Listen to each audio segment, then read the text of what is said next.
అబ్బాయి నీతో నార్మల్గా మాట్లాడుతున్నంతసేపు అంతా బాగుందని అర్థం. ఆర్గ్యూ చేస్తున్నంతసేపు అంతా బాగుందని అర్థం.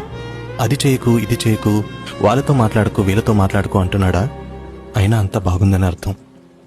ఒకవేళ గనక అదే అబ్బాయి నీ ముందు కన్నీళ్ళు పెట్టుకున్నాడా, ఆల్ ఆఫ్ సడన్ సైలెంట్ అయిపోయాడా, నీకు అర్థమైపోవాలి కంటికి కనబడిన ఏదో బాధ వాడిని తినేస్తుంది అని, ఎంతో హర్ట్ చేస్తుంది అని.